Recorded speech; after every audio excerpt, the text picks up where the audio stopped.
In the quiet suburb of Norwood Park, Illinois, just outside Chicago, a man named John Wayne Gacy lived what appeared to be a normal, successful life.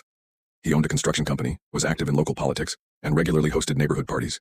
He even volunteered at hospitals and children's events, often dressing up as a clown named Pogo. To outsiders, he was friendly, generous, and reliable, a man who embodied the American dream.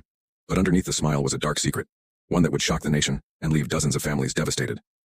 In December 1978, 15-year-old Robert Peast vanished after his shift at a local pharmacy. He had told his mother he was going to see a man about a job and would be back shortly. He never returned. The man he went to meet was John Wayne Gacy. When police questioned Gacy, he denied any involvement and claimed he had never met Robert. But detectives were suspicious. Gacy had a prior conviction in Iowa for sexually assaulting a teenage boy, a fact he had kept hidden from most people in his life. Investigators began watching him closely. His erratic behavior under surveillance included long, aimless night drives and strange conversations with officers. At one point, he even invited them into his home for dinner. As suspicions grew, police obtained a search warrant. What they found was horrifying. In the crawlspace beneath Gacy's home, officers discovered human remains. The stench was overpowering. What began as a missing person case had just turned into a mass murder investigation. As digging continued, police found body after body, some wrapped in plastic, others decomposing in shallow graves. Ultimately, the remains of 29 young boys and men were found buried beneath his house. 4 more were later discovered in nearby rivers. All victims had suffered similar fates, lured to Gacy's house with promises of work, money, or safety, then handcuffed, assaulted, and strangled. Gacy had a sadistic routine. He would often perform a magic trick, handcuffing himself and escaping, then daring the boys to try. Once they were restrained, he revealed his true nature. His clown persona wasn't just for parties, it became part of his twisted identity. Many of the attacks occurred while he was dressed as Pogo the Clown.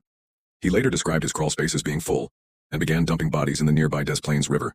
His victims were often vulnerable, runaways, drifters, or teens from broken homes. Few were missed immediately, some were never identified. At trial, Gacy pleaded not guilty by reason of insanity, but the evidence was overwhelming. Physical remains, his own confessions, and the stories of survivors who had escaped. The jury took just 2 hours to convict him of 33 counts of murder, the largest number ever tried against one person in the United States at that time. On March 13, 1980, he was sentenced to death. While on death row, Gacy showed little remorse. He painted disturbing portraits of himself as Pogo the Clown, which were sold to collectors. He gave interviews in which he insisted he was the real victim, and that others were trying to ruin his life. He mocked his victims, dismissed the evidence, and claimed a broader conspiracy. Psychiatrists and criminologists studied Gacy's case in detail. Many agreed that he exhibited signs of antisocial personality disorder, narcissism, and sexual sadism. His early life had been full of trauma, an abusive father, feelings of rejection, and repressed sexuality. But those circumstances alone didn't create a killer.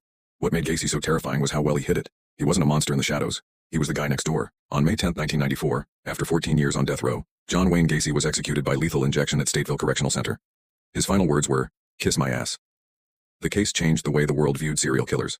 No longer were they strangers in alleyways. Sometimes they were the people who shook your hand, who told jokes at parties, and who made children laugh while wearing a clown suit.